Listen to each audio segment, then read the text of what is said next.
Bonsoir à tous et bienvenue à Perspective. Des béatifications sont au menu pour l'Amérique latine qui a d'abord reçu l'autorisation pour la béatification de l'ancien archevêque de San Salvador, Monseigneur Oscar Romero. Lorsque Monseigneur Romero est devenu archevêque de San Salvador en 1970, le gouvernement se perdait de plus en plus dans la corruption et ouvrait rapidement la voie à une guerre civile. Monseigneur Romero dénonçait ouvertement les injustices qui frappaient surtout les pauvres et les chrétiens.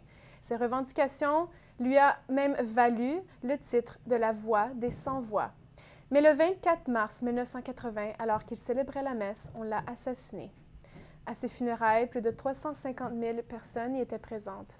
En plus de la cause de Monseigneur Romero, a été reconnu ce matin le martyre de 2 franciscains polonais et un missionnaire italien, mort au Pérou au cœur d'une autre guerre civile qui a frappé le pays de 1980 à 1990 et dont les traces se font ressentir encore aujourd'hui.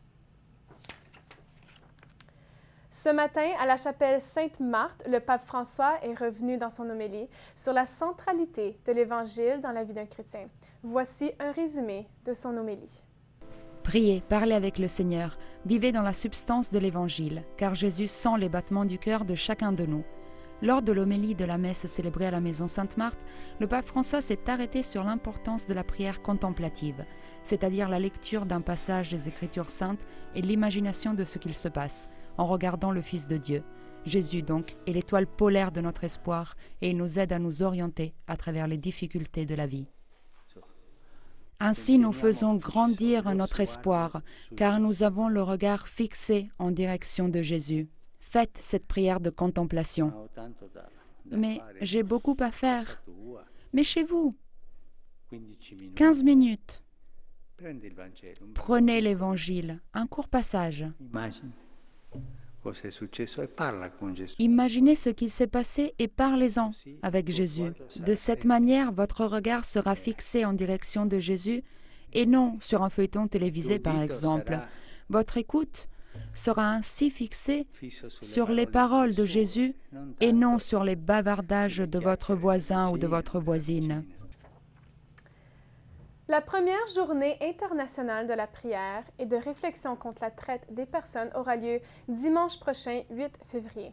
En conférence de presse ce matin, le préfet pour la Congrégation de vie consacrée et apostolique, le cardinal Monseigneur Braz de Aviz, a insisté sur l'urgence de répondre à la crise de la traite des personnes dans le monde, prostitution, esclavage, travail forcé. Problème qui ne connaît aucune frontière et dont on ne parle que très peu dans les médias. Mais l'Église demande l'aide de la communauté internationale. C'est pourquoi un réseau de communautés religieuses nommé Talitha Koum est à la tête d'une mobilisation à travers le monde. Faisant écho aux paroles du pape François pour les personnes consacrées, le cardinal Aviz a réaffirmé leur caractère prophétique, capable donc d'éveiller les cœurs à cette crise qui demeure cachée. Le 8 février marque aussi la fête de Sainte Joséphine Bakhita, esclave au Soudan, qui est devenue religieuse au début du 20e siècle. En la fête de la présentation de Jésus au Temple, hier après-midi, le pape François a célébré une messe en compagnie des membres d'instituts de vie religieuse et de congrégations de vie apostolique au Vatican. Le pape a comparé la vie de la personne consacrée à celle de l'abaissement de Jésus, de sa descente parmi les hommes, disant qu'elle doit suivre le même modèle. Vous pouvez en savoir plus sur la messe d'hier et de son homélie dans une nouvelle émission des Échos du Vatican avec Charles Le Bourgeois, ce soir, tout de suite après Perspective.